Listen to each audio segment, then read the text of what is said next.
start. Welcome back to Vocab with Aileen. Quick question.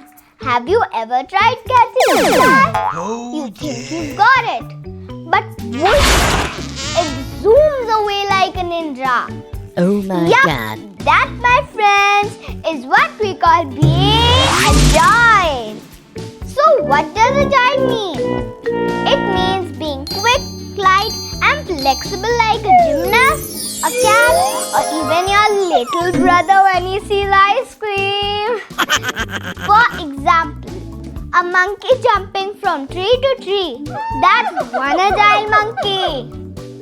Or when mom says, dinner's ready, and you sprint to the table faster than lightning.